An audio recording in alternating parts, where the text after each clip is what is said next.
Sejam muito bem-vindos ao Nossa República, o seu programa de debates e entrevistas que vai ao ar todas as segundas-feiras, às 7h30 da manhã, na TV Pantanal, canal 22.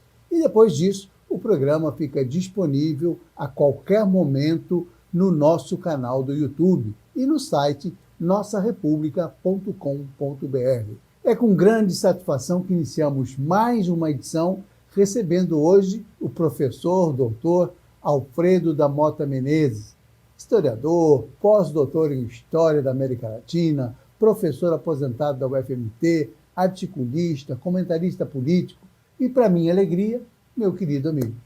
Professor Alfredo, tudo bem? Obrigado por ter aceitado o meu convite e vir estar aqui no Nossa República. É uma honra estar aqui e participar desse programa que já está acontecendo no Estado. Ainda bem, né? Alfredo, eu te chamei aqui para a gente bater um papo sobre política, obviamente, sobre a questão da economia na região oeste, Cáspio, que você tem uma história vinculada à questão da saída para o Pacífico, à questão da CPE, à questão da hidrovia Paraguai-Paraná. E agora tem um free shop. E agora tem um free shop. Nós vamos falar sobre tudo isso. E aí eu queria ver com você, para a gente começar a nossa conversa, nós estamos em 2025, chegando no meio do ano, mas as eleições de 26 já começaram. Concorda comigo? Concordo. Você sabe, né, que Cuiabá, o que tem, vou usar um termo bem cuiabano, um converseiro político no ano que antecede a eleição é muito grande, né? E, no geral, Mauro, concentra nas candidaturas majoritárias, né? Para o Senado, para governo. Claro, tem um deputado que vai sair, reeleição, aquela coisa toda, mas a concentração maior é na majoritária. E os nomes, né, para o Senado, aí tem vários, podemos conversar sobre isso, se vai, se não vai, né? Não é vai eleito. Aliás, essa senatória promete ser, me parece, a grande disputa do pleito de 2006. Mais complicada do que a mais complicada, né? A do governador pode ser complicada e tal, mas a disputa já... Porque essa disputa do Senado começou já. Já está acontecendo na prática, né? No discurso, no posicionamento dos pré-candidatos, essa coisa já está colocada. Como é que se analisa essa situação envolvendo a possível candidatura do governador Mauro Mendes e da deputada estadual Janaína Riva para o mesmo cargo, né? E eles estão se engalfiando hoje com troca de acusações, com uma posição extremamente dura, inclusive, e me parece completamente fora de tempo. Pois é, mas a Janaína está jogando, eu ia falar espertamente, não, inteligentemente, para esse confronto com um nome forte para o Senado, que é o do Mauro. Aliás, disputar com o mais forte, discutir, debater com o mais forte, chama para si. Chama para si. Você está entendendo? São duas vagas o ano que vem, né? Então, a Janaína era do bloco do governador, de apoio e tudo mais. Daqui a pouco, tem uma palavra para lá ou para cá, do chefe da Casa Civil, emenda da deputada, etc., ela reclamando disso. E a opinião pública é que acabaram dando força para a Janaína. Porque ela foi para o confronto, alguns até acham que o grande mentor do trabalho político, que tem experiência sobre isso, é José Geraldo Riva. O que aconteceu? A Janaína praticamente está ficando com ou sem aspa na oposição, entende? Claro que está no partido, que o partido pode inclusive sair com o governador, numa coligação, lá numa federação, lá na frente. Mas nesse momento foi para esse confronto que está beneficiando eleitoralmente a Janaína. Me parece, eu fiz uma leitura, não sei se você concorda, que a resposta do governo ao discurso da Janaína na Assembleia, que repercutiu nas redes sociais todas, denunciando a questão relativamente ao pagamento das emendas, parece que a resposta foi uma resposta meio dura demais, fora, então, e entrou no jogo, né? Quer dizer, entrou no jogo que ela pretendia. Porque se faz uma resposta menos, não, nós vamos cumprir direitinho, a obrigatoriedade de pagar as emendas até o final do ano, nós estamos dentro do prazo. Encerra a discussão. Esse é o ponto de vista da maioria. É isso que você falou. Entende? Não precisava chegar àquele ponto daquela resposta em que ela, inteligentemente, grudou e fez a oposição.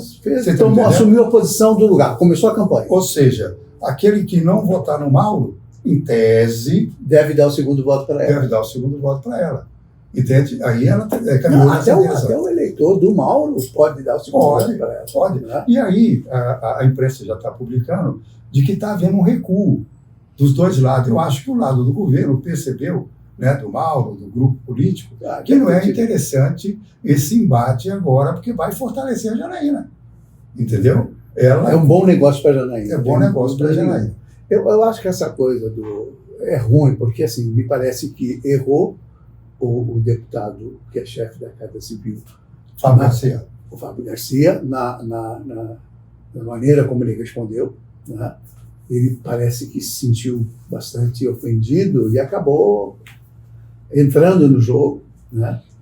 E o pior do que isso, quer dizer, o governador também se manifestou, né? De uma forma que não teria necessidade nenhuma de fazer, de ficar preservado, porque encerra o assunto mais rápido, né?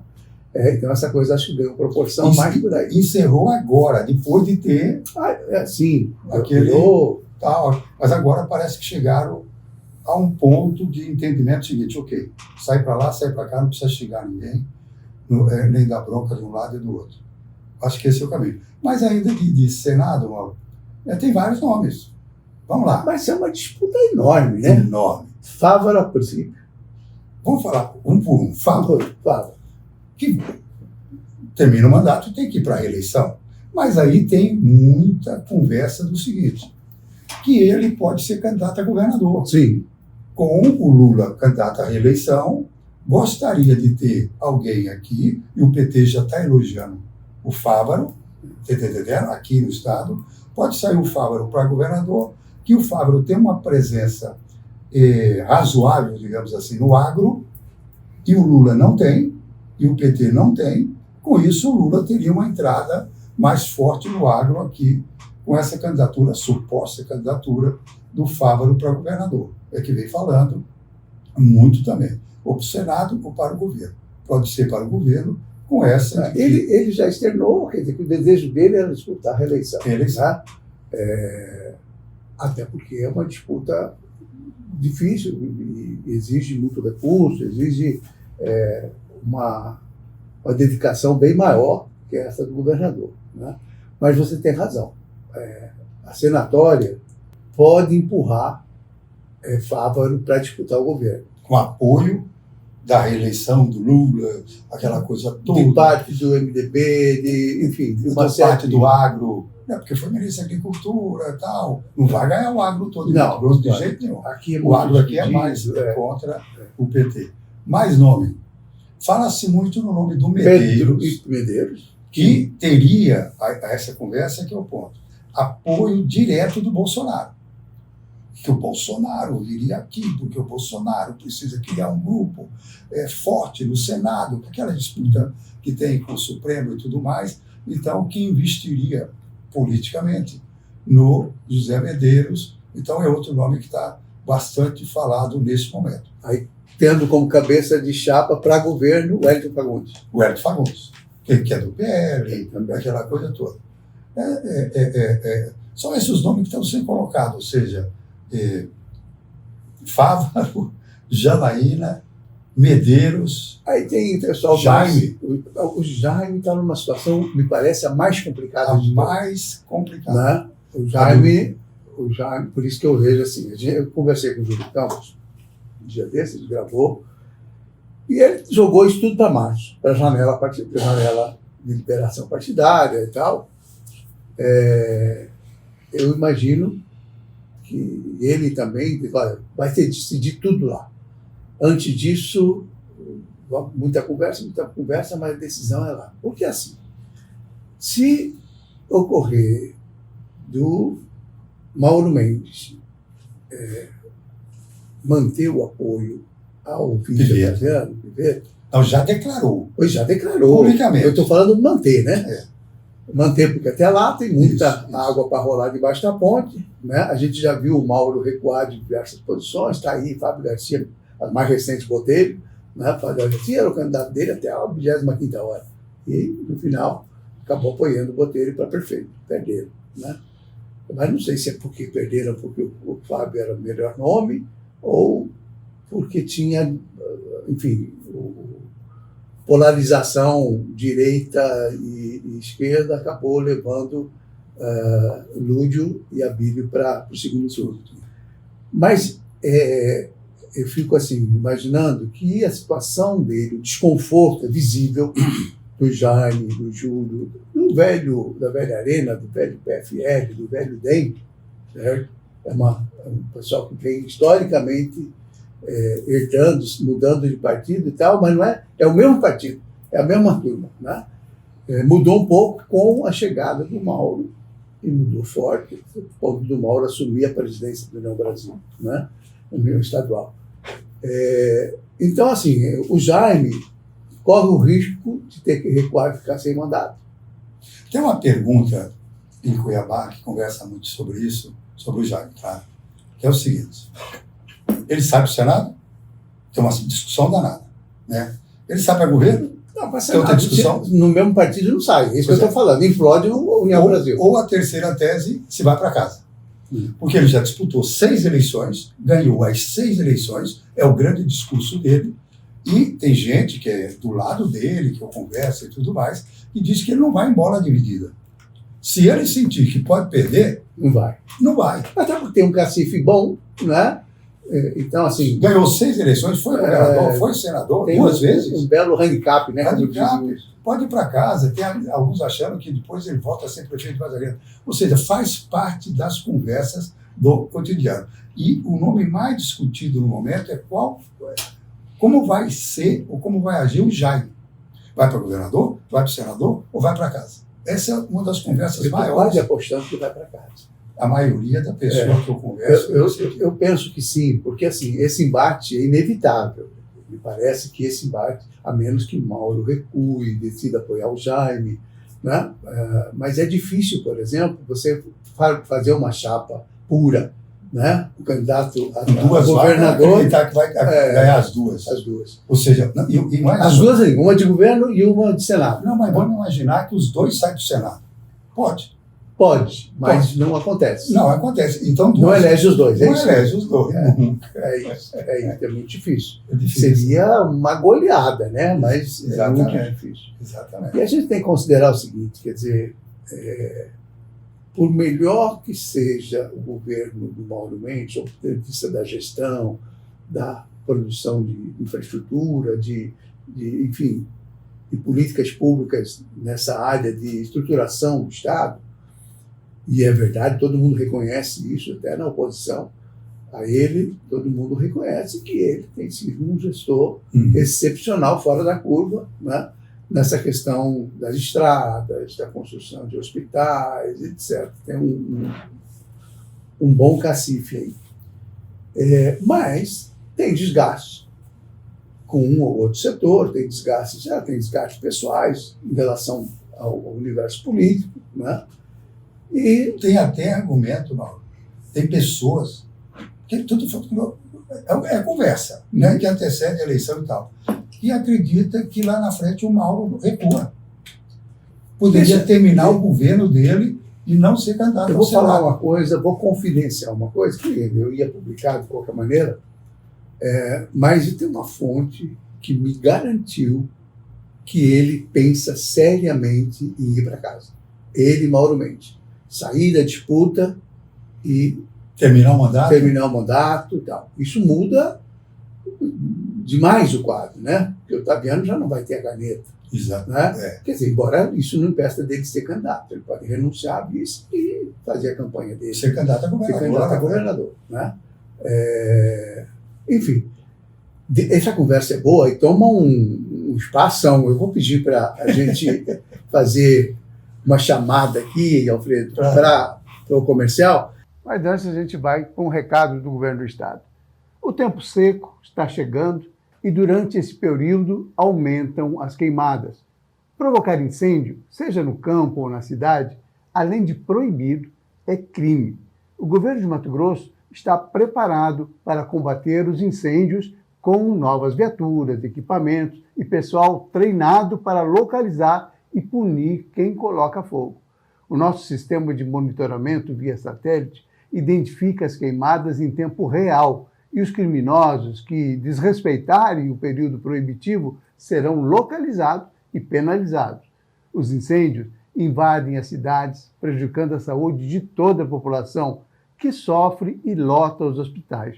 Por isso, aqui em Mato Grosso, é tolerância zero contra os crimes ambientais.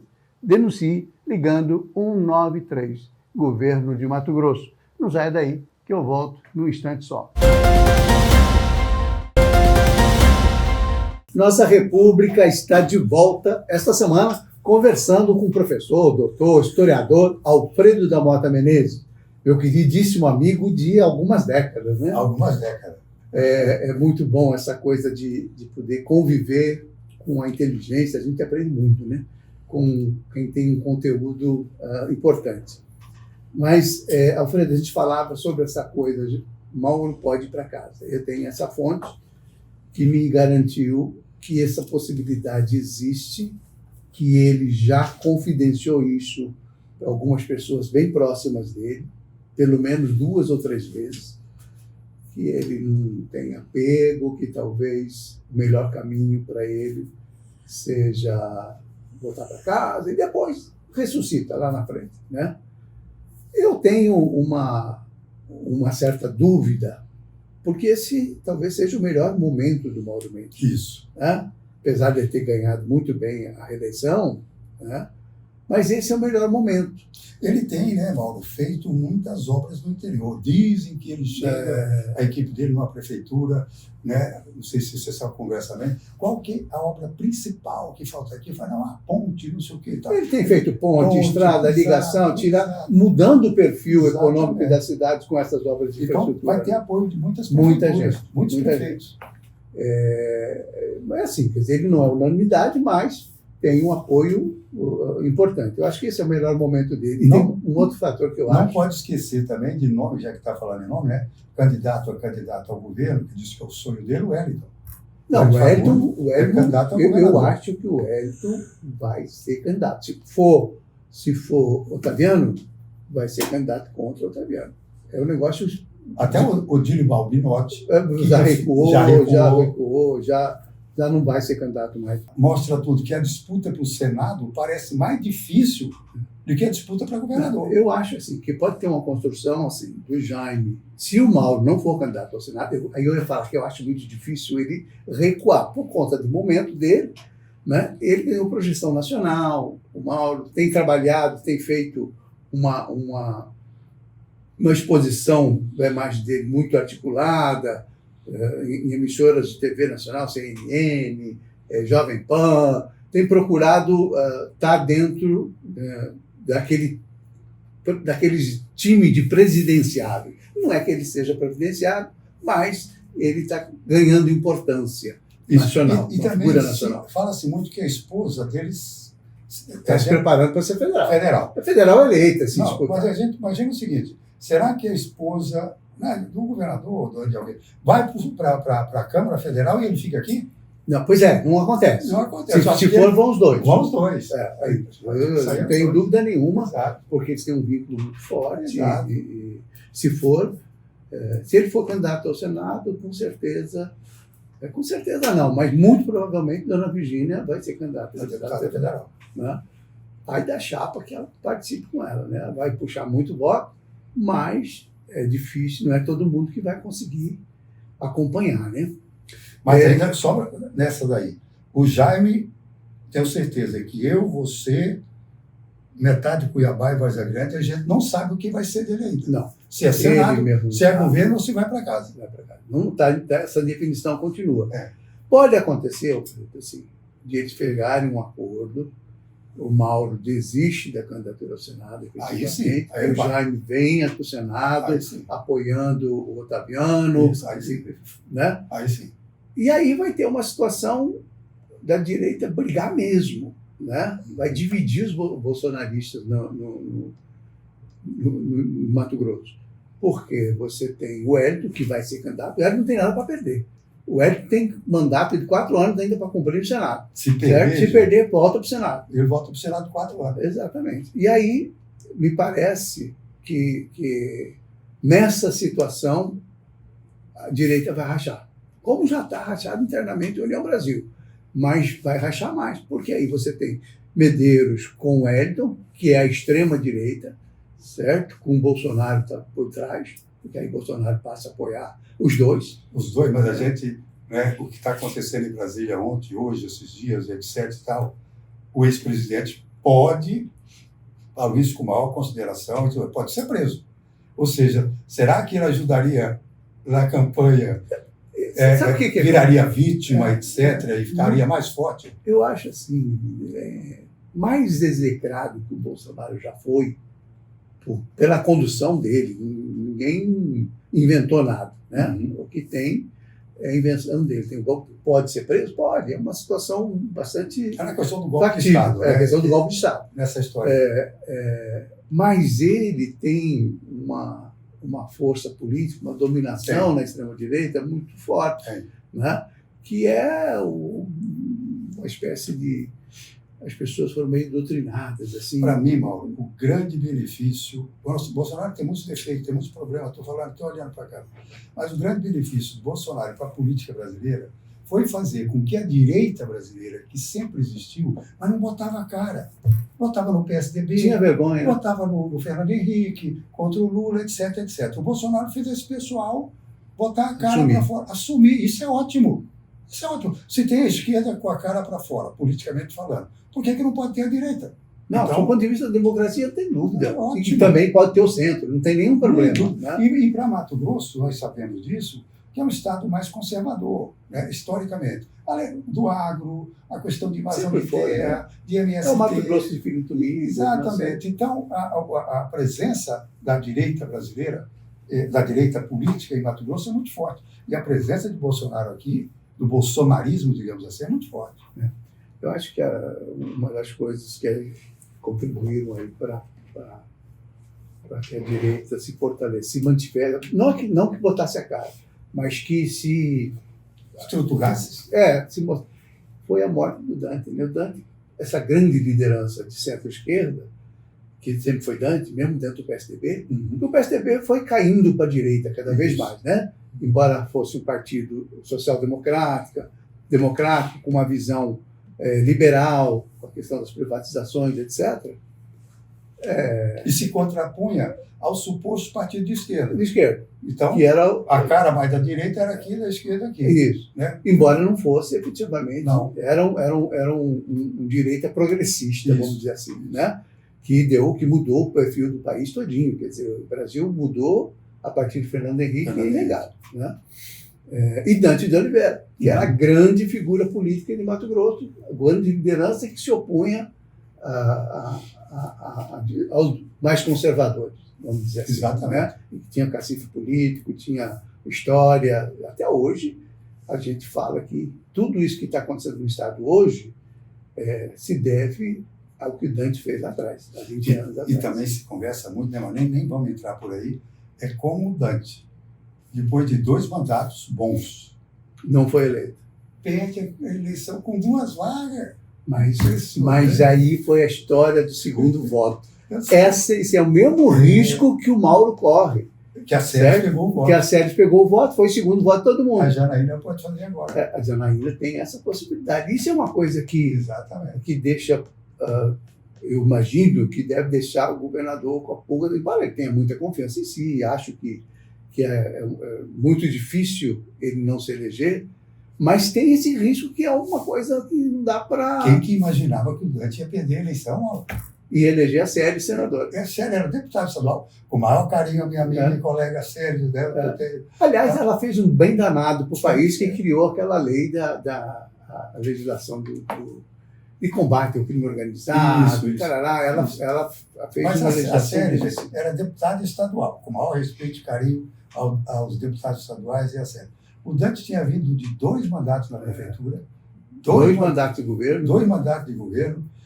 Nome nacional com a direta já, aquela coisa toda, e perdeu a eleição. Mas foi essa história do segundo voto. E é o que pode acontecer também agora. É uma possibilidade. Né? Talvez... A Janaína repetir as séries. Pode acontecer. Porque ela vai ser segundo voto da esquerda, da direita, de todo mundo. Né? Então tem essa convicção, vai ser bem votado. Não sei se tiraria o Mauro do páreo, mas tem esse risco. Eu queria falar de outros assuntos, para aproveitar o nosso tempo, porque falamos bastante de política, de eleição. Não, senão a gente fica aqui só na política. Só nisso. Eu acompanho, leio muito você a vida toda. Quando eu fui editor do jornal, você escrevia muito para o jornal. Continua escrevendo, né? Mas naquela época era 3 vezes por semana. Era bastante coisa. Mas é assim. E a gente acompanhava, claro, além da nossa amizade, da roda de conversa, enfim, de amigos em comum, né? A gente falava e alguns muito. Já foram? Alguns já foram, infelizmente. Né? Mas tinha aí várias discussões. Né? Uma é a hidrovia Paraguai-Paraná, que é uma tese de muitos anos, de décadas, né?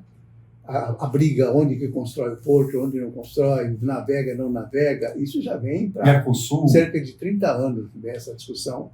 Né? Desde o governo Sarney, né? É por ali.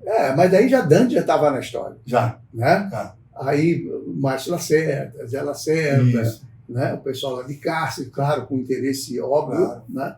Trabalhou muito por isso. Né? Assim como trabalharam pela ZPE ao longo desse tempo. Então foi se viabilizar agora.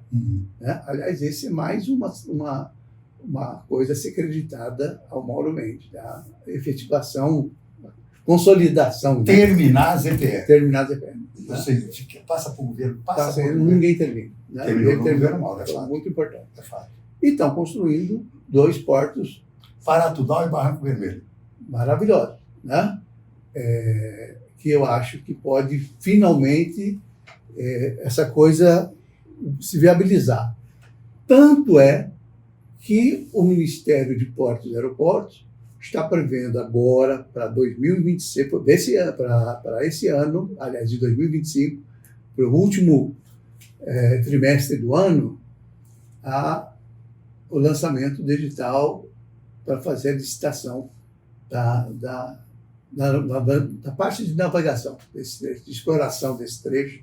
Porque a conquista de Mato Grosso, Mauro, né, de Cuiabá, vem de lá, né? Quando o pessoal saía do Rio e saía lá pelo Prata, subia os rios até chegar no Rio Cuiabá, etc., e descer aqui. Você, antigamente, para ir para o Rio de Janeiro, saía daqui no Rio Cuiabá, pegava São Lourenço, né? Aí pegava a hidrovia Paraguai-Paraná, descia, saía lá no Atlântico, subia até o Rio de Janeiro. Era a única maneira de chegar no Rio de Janeiro e era a única maneira de chegar aqui. Era com as embarcações. Então, esse é o local que conquistou Cuiabá e conquistou Mato Grosso no início. A hidrovia passa nos países do Mercosul. Exatamente. O Mercosul é uma integração econômica. Nós sabemos que a integração econômica é aquela que, para vender e para comprar, os produtos já estão com preços menores. Aí, dentro da integração, beneficia mais ainda. Tendo uma hidrovia, que é o transporte mais barato, se não funcionar agora, eu não sei quando é que vai funcionar essa ligação de Mato Grosso, de Cáceres, com Paraguai, Uruguai, Argentina e tudo mais. Né? É agora. Eu uso até uma frase em inglês, né, muito famosa nos Estados Unidos, em música do Elvis Presley, It's now or never.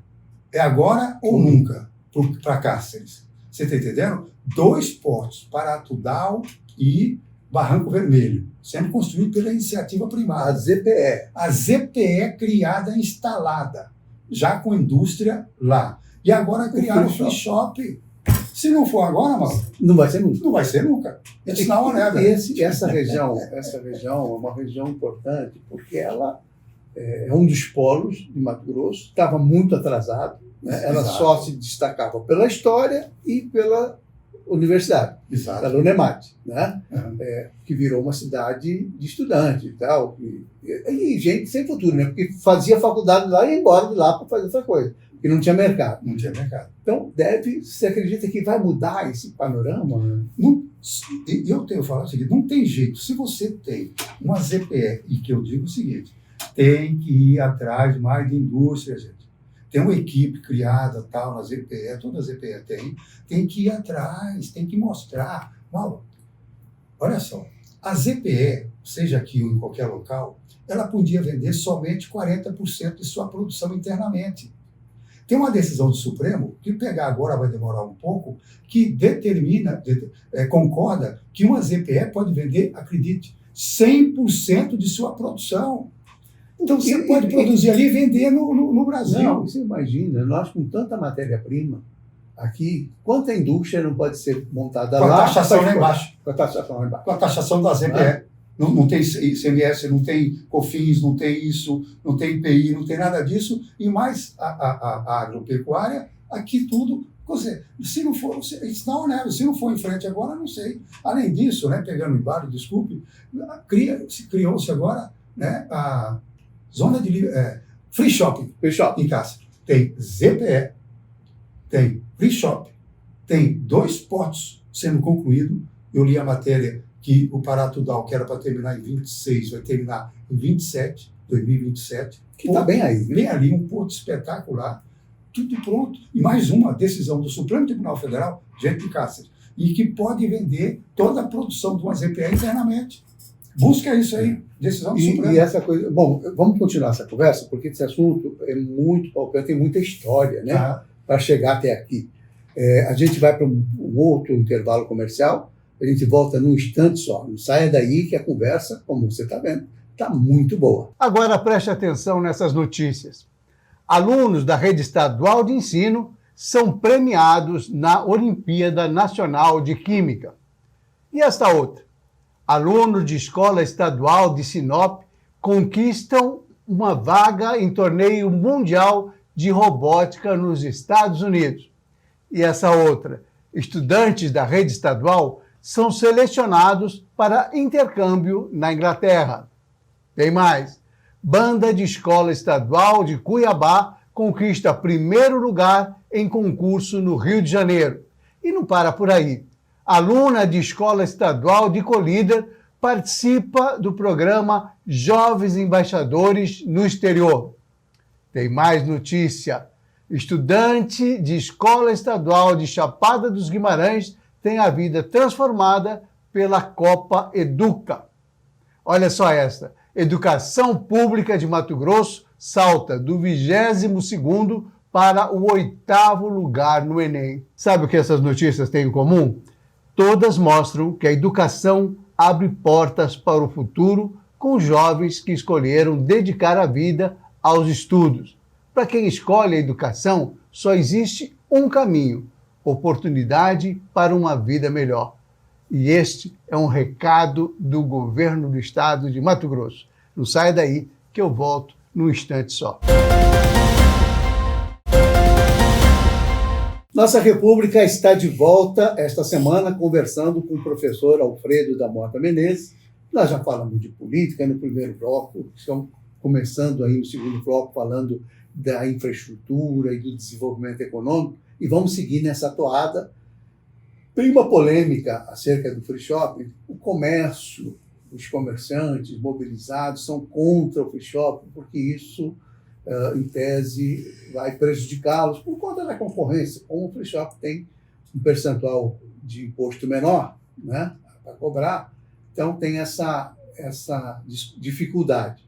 Como é que você avalia essa questão? Vai prejudicar? Ou é só bobagem? Eu recebi muitas matérias, conversa do pessoal, por exemplo, do Shopping Popular, ou de outros locais, perdão, Shopping Popular não, errei, eu volto ao Shopping Popular agora mesmo, de lojas daqui, etc., em Cuiabá, com medo da competição em bebida, em tecido, informática, etc., porque lá a taxação vai para baixo, então o pessoal vai comprar lá. Mas aí tem a seguinte, já conversei mal com todo mundo sobre isso, tem muitos pontos de vista. Se uma senhora, uma pessoa vai comprar um vestido, né, porque confecção está na ZPE, está no free shop. Tá. Ela não vai em Cáceres andar 200 quilômetros. Não, para isso não. Para isso não. Mas no Natal, num feriado. Pode acontecer. Pode acontecer. Até porque é uma cidade atraente, turística, bonita, com muita história, à beira do Paraguai. E vai ganhar Pantanal. dinheiro com restaurante, bares, hotéis, etc., venda de combustível. Vai chegar a Cáceres nesse. Mas a competição nessa do dia a dia da compra, não acho que a pessoa vai sair daqui e andar 200 quilômetros para comprar pouca coisa. Vai para comprar muita coisa. E esse muita coisa, ele tem uma limitação, porque são $500 por pessoa durante 30 dias. Ele pode levar a família. É $500 para cada um. Você está entendendo? Num carro. Mas ele não pode chegar lá, eu quero comprar tudo. Tem um limite de compra por cada pessoa. Tem esses detalhes. Tem mais um detalhe. E outra coisa, $500 nem é tanto dinheiro assim. Tem um detalhe que eu confesso, olhando ali, que eu não sabia, comentando, etc. e tal, e que eu provoquei tanto que o governo lá, através da secretaria específica, respondeu. Veio um grupo de Cáceres conversar com o Rogério Galo, governo do Estado, porque apareceu um acréscimo de 5% na venda de mercadoria. Então, quando discutiu na Assembleia, claro, eu não fui lá, mas pelo menos eu li na imprensa que tinha esses 5%. E tem. E os comerciantes de Cáceres, com medo dos 5% na mercadoria, na entrada e na saída, os 10 lá. ou seja, 10%. Mas o governo garantiu que é somente 5%. Não tem na venda, como é que é, na saída, na entrada e na venda. Na venda e tal. Só 5%. E que este dinheiro arrecadado, ou isso que o governo mostrou ontem e hoje, vai ser investido na área social. Deve ser investido na área social na Grande Cáceres. Precisa, né? Precisa. Aí a prefeita de Cáceres concordou com os 5%. Os comerciantes de Cáceres, o CDL de lá, o AB de lá, não estão concordando. Mas depois do governo dizer que seria somente 5%, e esse 5% não é o dobro, ou seja, na saída e na entrada do produto, parece que começa a acalmar. Mas vai ter 5%. E outra coisa, não tem, eu busquei, esse tipo de taxação em outros free shop no Brasil. O Rio Grande do Sul tem alguns de fronteira, né? O Paraná tem alguns, não tem os 5%. Os 5% é em Mato Grosso. Mas tem esse benefício de ser devolvido para ações sociais naquela região. Me parece, como eu acompanho muito, eu vou a Foz do Iguaçu frequentemente a trabalho, e lá o shopping da cidade tem free shop dentro do shopping. Né? Disputando com... E assim a gente observa o seguinte, olhando o movimento, me chamou muito a atenção isso, olhando o movimento, não parece que as coisas não são bem assim. O interesse do consumidor não é focar, vou só no free shop. Não. Até porque o free shop tem uma coisa influência do dólar, tem umas situações que são... E com o dólar alto acaba que não é muito atraente. E no geral não, tem que ser produtos importados. Ou seja, que o nacional pode competir e pode ficar com preço mais baixo, estou entendendo do seu ponto de vista, do que aquele, mesmo sem taxação que veio do exterior, o nacional compete. Então, assim, eu acho que é uma preocupação, temos que ver para sentir o que vai acontecer aí na frente, né?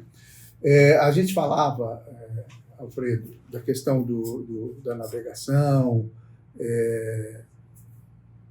Eu queria retomar esse assunto porque, além da hidrovia Paraguai-Paraná, que é super importante, pela ligação com o Mercosul, pelo interesse dos portos do Atlântico. Exatamente. Porque também, então, tem interesse que as commodities de Mato Grosso cheguem de forma mais barata nos portos de Santos, de Paranaguá, etc., e alimente os portos também de produção de uma forma mais barata, que não fique só no transporte terrestre.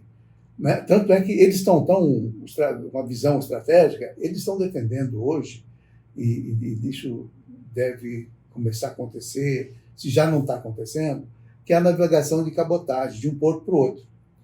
Então, tem um porto que recebe uma mercadoria, mas não tem a mesma estrutura, por exemplo, que o Porto de Santos, o navio voa, o Porto de Santos vai embora.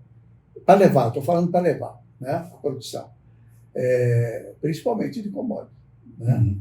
Então, eles têm muito interesse, porque isso, quando você desafoga um pouco o acesso terrestre, você melhora o fluxo na região dos portos, né? Exato. Porque você imagina, um porto como o de Santos recebe do Brasil inteiro cargas para ir e do exterior inteiro cargas para entrar, né? E é uma situação, quer dizer, que traz enormes problemas, problemas de ordem ambiental, problemas urbanos, enfim. E eles querem melhorar esse fluxo. E que poderia, olha o verbo, diminuir isso para Santos e tudo mais, se o sonho da Ferrogrão acontecesse. Porque As ações da Ferrogrão, eu não sei se interessa aos portos, mas para nós interessa. Claro, nós vamos sair lá pelo Pará. Que, aliás, tem um projeto, vou falar aqui Exato. também, que é a hidrovia do Tapajós. Exato. Ou seja, você sai lá em cima, e lá em cima você já pega o canal do Panamá e vai embora, não vai para Santos. Vai sair essa Ferrogrão, vai sair? Aí a gente fica só mais no sonho. Mas ela enfrenta um lobby importante. Eu, há muito tempo, escrevo sobre a ditadura do Atlântico, que sempre fez lobby contra. Hoje, Mato Grosso está vencendo graças à produção, à exportação de commodities. Mas assim, mas tem que passar por aqui. Isso. Né? A hora que você já ouviu falar nos últimos 10 anos de saída para o Pacífico, acabou essa discussão. Certo? Pois é, mas aí dá chance para espichar um pouco mais. Os chineses estão no porto de Xangai, no Peru mesmo, no Pacífico. Dali para cá, para fazer uma... E na nova Rota da Seda está incluída uma ferrovia do Pacífico ao Atlântico. Seria fantástico. Fantástico! Eu venho comentando isso e tal. Se acontecer isso, acabou no bom sentido, a Europa ou os Estados Unidos, nós vamos sair pelo Pacífico para ir para a Ásia e para ir para o mundo. Entende? E essa ferrovia está no pacote chinês mesmo, não vai acontecer na nossa geração, etc. E tal, mas já está começando. Mas vai acabar acontecendo. Vai acontecer. Vai acabar acontecendo, porque é inevitável, né? Quer dizer que a gente precisa, essa coisa de ficar sempre de costas para o Atlântico, para nós não é bom. Para nós que mora no interior, quem vive no interior, né? Estados como o Mato Grosso, que está lá no centro da América Latina, quer dizer, que tem que percorrer uma distância enorme para chegar no Atlântico. Então, e aí tem sempre esse lobby mesmo, né? De quem não interessa para ninguém que Mato Grosso saia por outro caminho, tem que sair pelo porto. E acho que você lembra, Mauro, o telespectador lembra que no governo Dante, né, teve aquele negócio de sair para o Pacífico e viajava o Dante. Eu fui várias vezes, entendeu? Aquela coisa toda no governo Blairo, principalmente no primeiro mandato. E aí, vou colocar dessa maneira, chegou-se à conclusão, e é verdade, até eu confessei mais tarde, que o que eu colocava, quando fui colocar no papel, não dava. Hoje, lá no Dante, lá no Blairo, e hoje, se não tiver a ferrovia. Se for pegar carga para passar pelos Andes... De caminhão, não vai. De trem, aqueles grandão que nós vemos aí, e vai para descer, não dá. Não dá, mas as estradas lá não tem duplicação. Não, e aí você fica dependendo do investimento daquele Estado Peru, nacional, do Peru, tal, da Bolívia, exatamente. do que for. Né? Exatamente, é só a ferrovia que pode resolver. Então, aqui e é uma ferrovia eles também não vão bancar, não, bancada pelos chineses. Fora disso, eu queria voltar um pouquinho na nossa conversa política, porque a gente falou de Jaime, que é uma situação que pode mudar o cenário também, ou muito contra ele, ou muito favorável a ele. Né? Ele pode ser o senador, caso, obviamente, o Mauro desista, né? Ele pode ser senador da chapa do Otaviano Pivetta. Exatamente. Né? Pode ser. Se bem que vai ter aí... Mas se o Mauro sair no União Brasil, o Cuiabano falava de Jaime, né? Jaime sai ao Senado? Eu não sei. Ou buscaria um outro partido? Eu acho muito difícil. Eles não são de mudar muito partido, não. Os campos. Eles mudaram porque os partidos mudaram. Né? Mudaram de nome, Exatamente. Fizeram fusões, etc. Mas é sempre o mesmo grupo político. Exatamente. Né? Eles estão desde sempre na direita, no centro-direita. Exatamente. Nunca foram extremistas, mas vieram do PSD, da Arena, Isso. Né? Isso. Depois PFL, do DEM, etc. O Jaime sair agora do União Brasil para ir para onde? Para ir para onde? Né? Qual partido? E eu acho que esse enfrentamento, se tiver um enfrentamento político, a nível de partido e tal, o Jaime é muito forte. Eles têm história. Né? Não entrou ontem no partido. Né? Ele tem aí uns 40 anos nessa trajetória. Exatamente. Sempre com a mesma turma. Eu fico achando que talvez... enfim, tem muita coisa para rolar, mas acho também, concordo com o Júlio Campos, que março vai clarear. Porque quem tem que sair, vai sair em março, senão não sai mais. Né? Até o Mauro, a definição, né? Se ele fica no governo ou não, tem que ser março. Né? Porque aí tem a questão do Pivetta. Exato. Vai ser candidato, mas fora do governo. Será que vai querer? Será que nós vamos ter um enfrentamento de Lucas, do Rio Verde, ou seja, Fávaro e Pivetta, o governo? Muito provavelmente. Muito provavelmente. Eles vêm sempre enfrentando politicamente. Né? Será que muito provavelmente pode ocorrer isso? Com o apoio do Lula, insistência do Lula, essa história, com H ou com E, que tem aí, de que o Lula iria insistir numa candidatura do Fávaro ao governo do Estado. Pode ser. Sim, para o Lula interessa, porque abre um espaço. Né? Eu não sei se isso é bom para o Fávaro. É isso. Né? Porque assim, colocação. Você passou da Varja Grande, você passou de Nobres. Assim, essa direita é muito forte, é muito consolidada, é muito radicalizada. Né? Mas será que o Fávaro, homem do agro, ele não entra um pouquinho nessa direita? Não, ele entra, ele tem a turma dele, certo? Mas evidentemente, me parece menor do que a turma do Bolsonaro. Ainda mais se vier com um carimbo do Lula, PT, etc. O problema não é o Fávaro, assim, é o PT. Né? O PT não é forte. Em Cuiabá, nós temos uma esquerda, uma centro-esquerda maior. Mas no interior, isso é muito raso. Né? Os partidos mais à esquerda... Lá nos Estados Unidos, eu morei um tempo nos Estados Unidos. Os estados agrícolas, interessantemente, lá não tem reforma agrária, lá não tem invasão de MST, nada disso que aqui o homem do campo tem, né? E já fica mais para a direita. Mesmo assim, olha a votação do Trump nos estados agrícolas. É impressionante, é lá em cima. Entendeu? Tem sempre uma tendência mais do pessoal do agro, aqui ou fora, mais para a direita. Mas ele deu uma bola fora agora com essa taxação aí, o agro lá está meio pé da vida com ele. E os ricaços estão bravos, etc. E ele recuando. Não, e o que eles falaram, eu ouvi uma entrevista com o presidente da Associação da Agropecuária, Associação Nacional lá dos Estados Unidos, do pessoal do agro. A primeira reação, isso só vai favorecer o Brasil. O Brasil vai tomar o nosso lugar. Já fez isso antes, vai fazer de novo, vai ampliar. Dito e feito. Tá acontecendo. A viagem do Lula à China, agora, 2 semanas atrás ou 3 semanas atrás, já tentando preencher isso. Ou seja, jeito para mim que eu... Não, e bem, a China tem demonstrado cada vez maior interesse no Brasil. A China deixaria de comprar um tanto de soja dos Estados Unidos e de milho ia comprar do Brasil. E é bom para Mato Grosso. A melhor coisa. Os comunistas são importantes para o agro de Mato Grosso. Eu venho falando isso. Porque lá, gente, uma coisa, lá não tem comunismo, gente. Lá tem partido único. É outra coisa. Entende? Mas lá a pessoa pode crescer e ficar rica. O país está ficando rico, ou seja, que diabo de comunismo é esse? Você está me entendendo? Não, e ele fazendo isso, fazendo comércio internacional. Quer dizer, apostando no dinheiro, no capital. Ganhando dinheiro internamente, melhorando de vida, casa melhor, etc. Que diabo de comunismo é esse? Não tem. É uma visão, mas isso é uma visão que a direita monta para deixar, para botar medo, né? Para manipular a massa. Mas a direita mesmo, ela, e a gente respeita, em Mato Grosso e tudo mais, ela não vai contra a ida do Lula à China, ela não vai contra a abertura nossa para a China. É claro. Quem vai comprar nossa soja, nossa carne bovina, milho, etc.? A China. Não tem outro, né? Nem a Índia tem.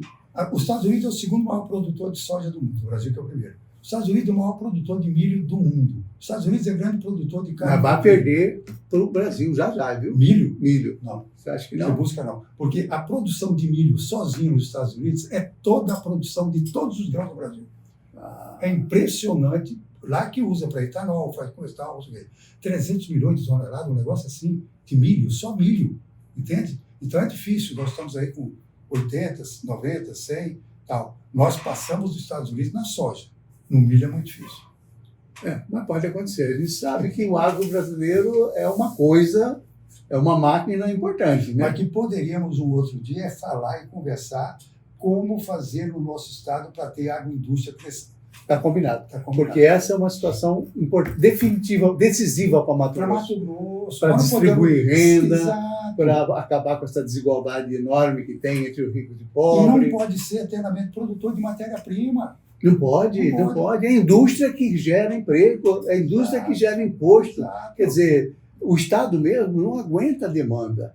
Porque, assim, só rapidamente para encerrar o programa, na minha visão, quando você não tem indústria e tem um crescimento desse, você tem uma demanda igual, né? Quando você tem a indústria, que o Estado começa a distribuir renda, as pessoas vêm vindo, vem aumentando a população e vai aumentando a demanda por saúde, por escola. Melhor escola, por para as segurança. pessoas ter melhor qualidade de ensino. E já está trabalhar na acontecendo indústria, isso, de já uma está certa forma, acontecendo. mas isso amplia muito, né? E aí, sem receita, não vai a lugar nenhum, né? A gente paralisa aqui, o Estado paralisa, né? Não, e Então, tem um precisa- exemplo, Mauro, de São Paulo, que na época do café, que explodiu, acumulou capital e depois criou uma grande indústria. Né? Então, o Mato Grosso está acumulando capital, quem tem capital, tal, e esse capital pode ser usado, deve ser E usado já na tá- agroindústria. e já está fazendo Já. isso lentamente. Devagar. Podia ser mais ousado, né? Porque não tem mercado interno, São Paulo tem e tudo mais, mas, gente, tem a ferrovia, uma já tem, a outra está chegando e tudo mais. Nós podemos colocar Pode produtos disputar, né? aqui e mandar para outros lugares. Ou pegar o caminho da exportação mesmo. Exato. Né? Buscar isso. Gente, nosso tempo acabou, infelizmente. Conversa aqui com o professor Alfredo da Mota Menezes foi excelente, mas fica combinado que a gente volta a conversar um outro dia, Bota. ampliar esse papo. Nossa República vai ficando por aqui e até a próxima semana com uma outra entrevista tão importante, tão relevante quanto essa. Um abraço a todos.